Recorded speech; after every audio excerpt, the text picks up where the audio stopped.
ఇంట్లో ఉన్న బంగారాన్ని విడిపించి ఆ రోజు ఆన్లైన్ రేటుకే మేము కొంటాం. Sharma gold company. నమస్తే, వెల్కమ్ టు సుమన్ టీవీ. 2025 నూతన సంవత్సరంలో ద్వాదశ రాశుల వారికి ఏ విధంగా ఉండబోతోంది? రాశి పరంగా ఏమైనా మార్పులు ఉన్నాయా, లేకపోతే నక్షత్రాల పరంగా ఎలాంటి మార్పులైనా చోటు చేసుకుంటున్నాయా అని తెలియజేసేందుకు, సో రాశి ఫలితాలు ఏ విధంగా ఉన్నాయో తెలియజేసేందుకు ఇవాళ మనతో పాటు ప్రముఖ జ్యోతిష్య పండితులు గోనుగుట్ల సురేష్ బాబు గారు ఉన్నారు. వారితో మాట్లాడేద్దాం. నమస్కారం గురువు గారు. నమస్కారం అండి. గురువు గారు, ఈసారి 2025లో అంటే రాశిపరంగా మార్పులు చాలా జరుగుతున్నాయి అని వింటున్నాము. అదే కాకుండా నక్షత్రాల పరంగా కూడా ఏ విధంగా ఉంటుంది, అలాగే శని ఈసారి రాశి నుంచి మరొక రాశిలోకి మార్పు చెందబోతున్నాడు, అలాగే రాహుకేతువులు గురుగ్రహం కూడా మారే అవకాశం ఉన్నట్టుగా తెలుస్తోంది. సో ఏ విధంగా ఉంది అని తెలుసుకునే ముందు అసలు ఈ సింహరాశికి 2025 నూతన సంవత్సరంలో నూతనంగా ఏమైనా మార్పులు జరిగే అవకాశం ఉందంటారా? యాక్చువల్గా రాశి ఫలాలు తెలుసుకోవటం శుభ సూచకం అండి. మన ఇద్దరం మాట్లాడుకుంటుంటే నేచర్ కూడా ఉంటుందండి. ఓకే, అదేంటి, ఎందుకంటే సూక్ష్మ రూపంలో ఉన్న ప్రతి జీవికి కూడా గ్రహాల యొక్క ఇంపాక్ట్ ఉంటుందండి. సాక్షాత్తు శివుడికి కూడా గ్రహాల యొక్క బాధ ఉంటుందండి. అందుకనే శివుడు ఉండటం వల్లనే శివుడు వెళ్ళిపోయేసి చెట్టు త్వరలో దాక్కున్నా అని చెప్పేసి మనకు పాపులర్గా చాలామంది చెప్పుకుంటూ ఉంటారు అనమాట. అందుకని చెప్పేసి గ్రహాల బాధ దేవతల దగ్గర నుంచి సూక్ష్మ అన్ని జీవులకి, చెట్లకి, పుట్లకి అందరికీ ఉంటుంది. ఇప్పుడు మన ఇద్దరం రాశి ఫలాలు చెప్పుకోండి అంటే మీరు ధన్యులు, నేను ధన్యుని, వినేవాళ్ళు కూడా ధన్యులు, చూసేవాళ్ళు కూడా ధన్యులండి. ప్రకృతి కూడా ఉంటుందండి, అంత గొప్ప మహత్వం ఉంది. అందుకని మన పూర్వకాలంలో రాశి ఫలాల్ని బహిరంగంగా చెప్పేవాళ్ళు, గుళ్ళల్లో చెప్పేవాళ్ళు, అందరికీ అవైలబిలిటీ ఉండడానికి ఈ శాస్త్రాన్ని ప్రతి ఒక్కరికి ప్రతి ప్లేస్లోనూ తీసుకొచ్చి పెట్టారండి దీన్ని. అయితే మీరు అడిగినట్టు విధంగా 2025లో ఉన్న విశిష్టత ఏంటంటే 4 గ్రహాలు చేంజ్ అవుతున్నాయండి. సో మనకి శని 2.5 సంవత్సరానికి, రాహుకేతులు సంవత్సరానికి, తర్వాత గురువు వచ్చేటప్పటికి సంవత్సరానికి మారుతూ ఉంటారు. ఈసారి 2025కి 4 గ్రహాలు మారిపోతున్నాయి అండి. అందుకని ప్రతి ఒక్కళ్ళ లైఫ్లో చాలా డ్రామాటిక్ చేంజెస్ అయితే, చాలా డైనమిక్గా లాట్ ఆఫ్ చేంజెస్ అయితే అందులో ఉంటాయండి, మనం గమనించాలి. అయితే మీరు అడిగిన విధంగా శని 2.5 సంవత్సరాలకు మారటంతో అయితే ఈసారి మార్చిలో మారటం వల్ల చాలా రాసులకి శని పీడల నుంచి విముక్తి రాబోతూ ఉన్నాయండి. అదేవిధంగా కొన్ని రాసులకి శని బాధలు కూడా పట్టుకోబోతూ ఉన్నాయండి. అది మనం అప్రాపరేట్గా ప్రతి రాశిలో దాన్ని కూడా మెన్షన్ చేస్తూ ముందుకెళ్దామండి. ఇంకొక విషయం, ఈ రాశి ఫలాలను ఎందుకు తెలుసుకోవాలి అని అనుకుంటే, ఇది దేవతలు మనకిచ్చిన సాక్షాత్తు బ్రహ్మ మనుషులకి వాళ్ళ యొక్క ఫేటు ఏదో తెలుసుకోవడానికి ఈ జ్ఞానం మనకి రహస్యంగా అందరికీ ఇచ్చారండి. అయితే ఎందుకు తెలుసుకోవాలంటే, మనిషి సాధించడానికి పురుషార్థాలు అంటారు, ధర్మము, అర్థము, కామము, మోక్షము.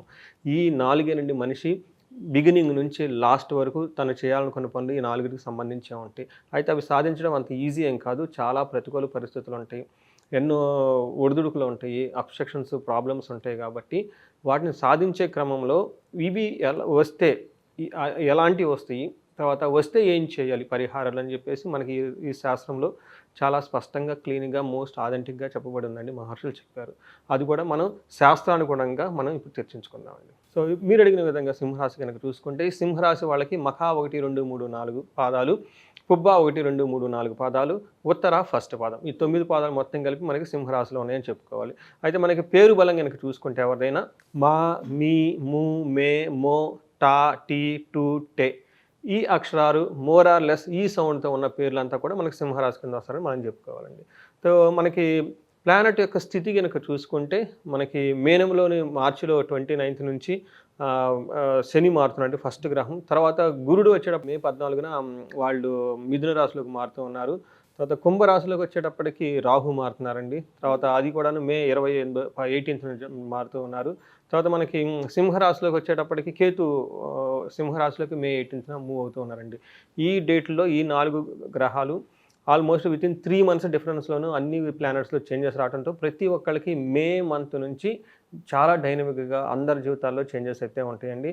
అందులో భాగంగా మనకి లఘు గోచారం అన్న కాన్సెప్ట్ని కనుక వాడి తీసుకుంటే, సింహరాశి వారికి ఎలా ఉంటుందంటే, వీళ్ళకి ఏ చైన్ ఆఫ్ మిజరీస్ అని చెప్తారండి. అంటే వరుసగా అన్ని ప్రాబ్లమ్స్ వీళ్ళు కంటిన్యూస్గా ఒక్కొక్క ప్రాబ్లం వస్తూ ఉంటుందండి.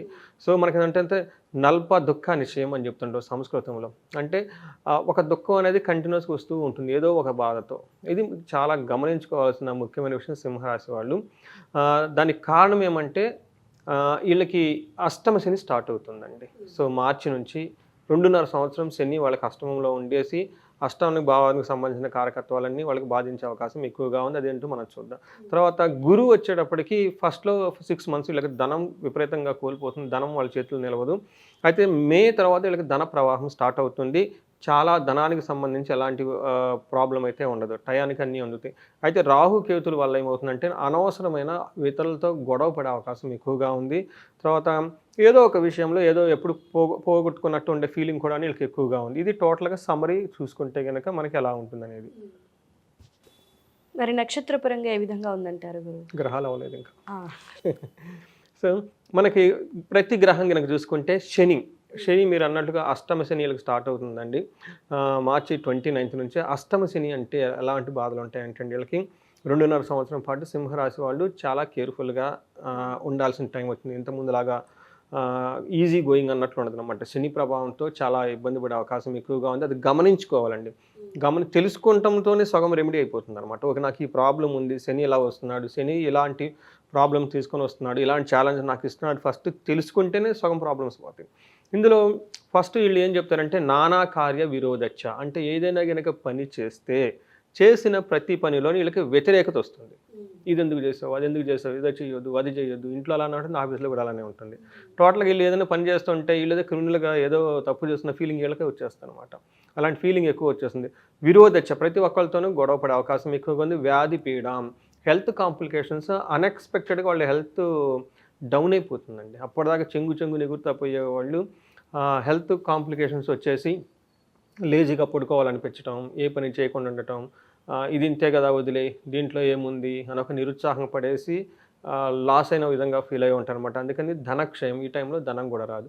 మనిషికి ధనం రాక, హెల్త్ రాక, ఏదైనా పని చేస్తే వేరే వాళ్ళు అబ్స్ట్రక్షన్ చేస్తే ఇంకెలా ఉంటుందండి. సో ఇదే అష్టమశని అంటే ఇలానే ఉంటుంది ఏది చేసినా కానీ.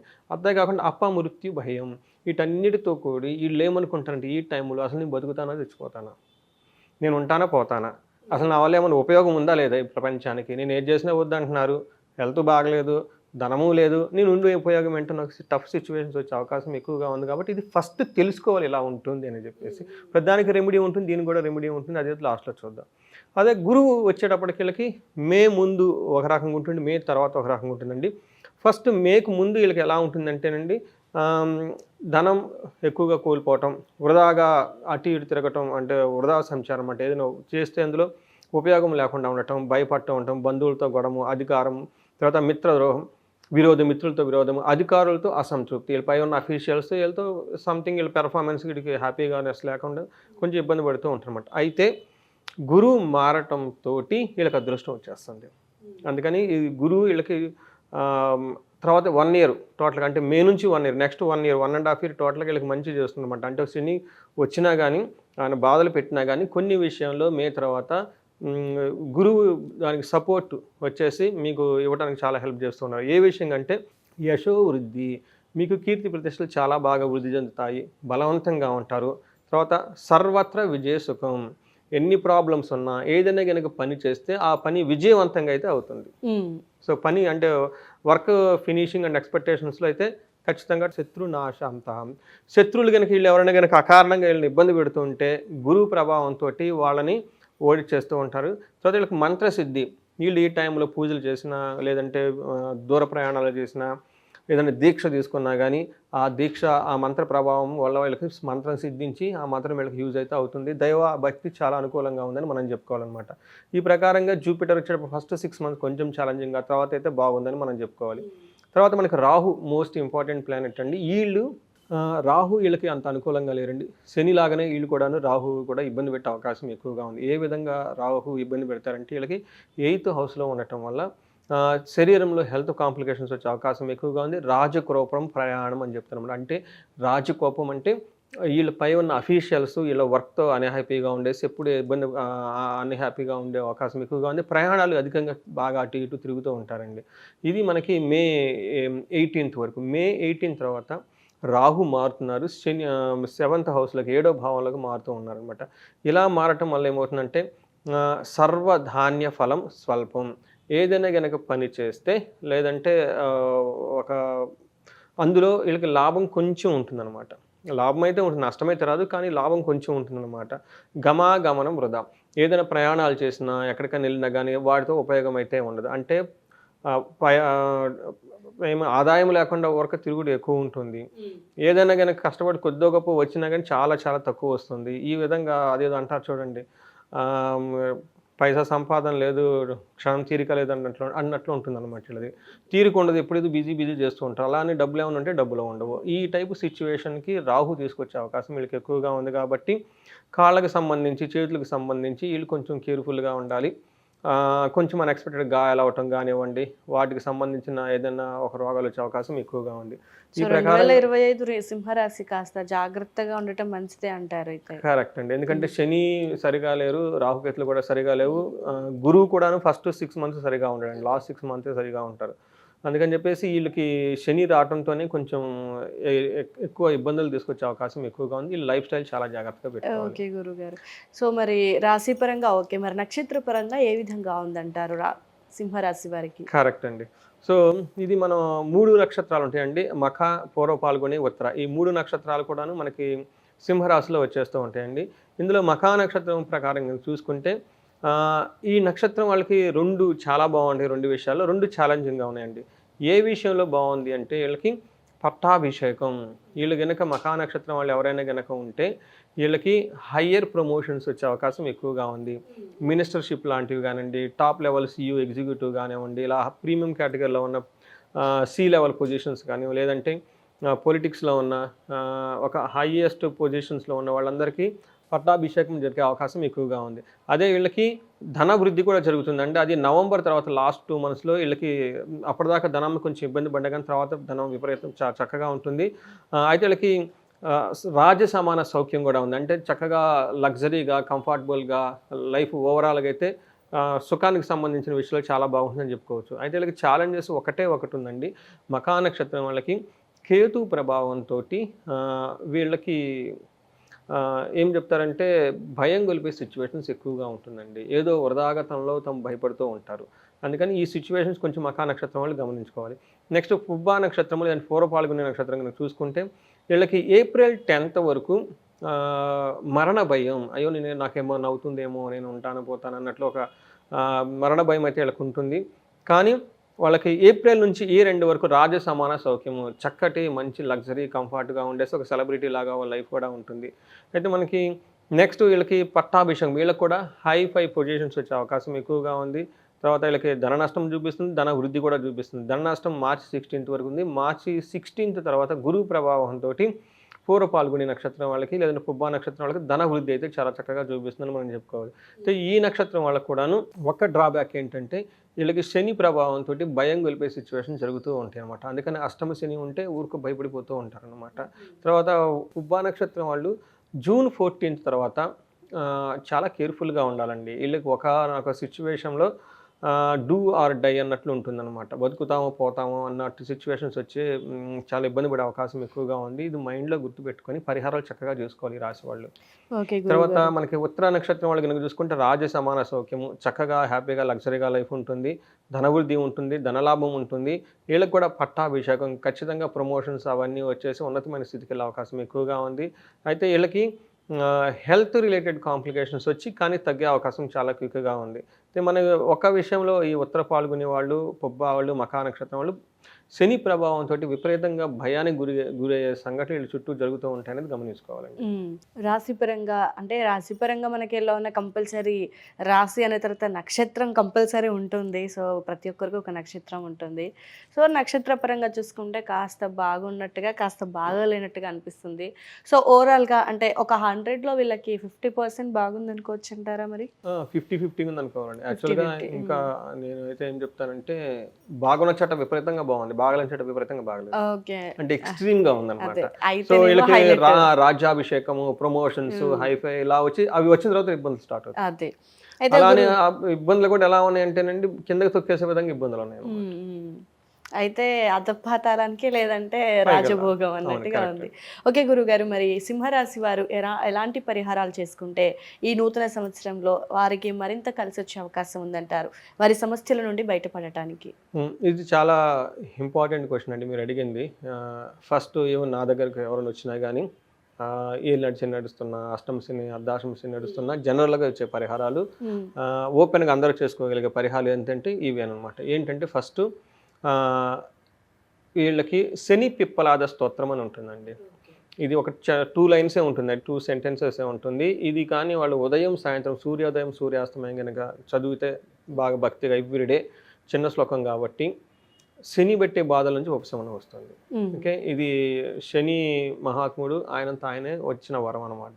ఇది కాకుండా కొంతమందికి ఇందాక కూడా మనం చెప్పుకున్న ఏదైనా కనుక పని చేస్తే అందులో విజయం రాదు, కొంచెం వస్తుంది లాభం, అలా వాళ్ళకి ఆదాయం బాగా రావడానికి శనికి హనుమాన్ చాలీసా కనుక బాగా చదువుకుంటే ఈ కార్యంలో విఘ్నం ఉంటే పోతాయి అనమాట. లేదంటే హనుమాన కార్యసిద్ధి మంత్రం అని కూడా ఉంటుంది, అది అది కూడా 4 లైన్సే ఉంటుంది. సుందరకాండలో ఒక చిన్న పద్యం అనమాట. అది చదువుకున్నా కానీ మనకు బాగుంటుంది నెలకి. తర్వాత శనివారం వెంకటేశ్వర స్వామి గుడికి వెళ్ళటం, ఈ లైన్ సార్లు ఎక్కువగా తిరుపతి శ్రీ వెంకటేశ్వర స్వామిని విజిట్ చేయటం, ఇంతవరకు చేసుకోగలిగితే చక్కగా బాగుంటుంది. తర్వాత మనకి శనివారం త్రయోదశితో వస్తూ ఉంటుందన్నమాట. నెలకు ఒకసారి లేదంటే 2-3 నెలలకు ఒకసారి వస్తూ ఉంటుందన్నమాట. శని త్రయోదశి అంటారు. ఆ రోజున ఒక రోజు ముందుగానే వీళ్ళు నువ్వుల నూనె, బెల్లము, తర్వాత నల్లగుడ్డ తీసుకొని శనికి తైలాభిషేకం వాళ్ళంతా వాళ్ళ చేతులతో వాళ్ళు చేసిన లేదంటే వేరే వాళ్ళ చేతి చేయించినా కానీ శని పెట్టే బాధలను చాలా వరకు ఉపశమనం ఇస్తుంది. ఇంకా మాకు ఇంకా కొంచెం పెద్దగా చేసుకుంటామండి అన్నవాళ్ళు ఎవరైనా కనుక మన్యు పాశుపత హోమం కనుక చేసుకుంటూ ఉంటే భయం పడే సిచ్యువేషన్ నుంచి బయటపడతారు. ఎందుకంటే మనం ఇందాక కూడా చూసుకున్న నక్షత్రం చూసుకుంటే ప్రతి నక్షత్రం భయం కలిపే సిచ్యువేషన్ ఎక్కువగా ఉంది అన్నారు. అవును, ఈ పీడ నుంచి బయటికి పోవటానికి మన్యు పాశుపత హోమం కనుక చేయించుకుంటే చాలా బాగుంటుంది.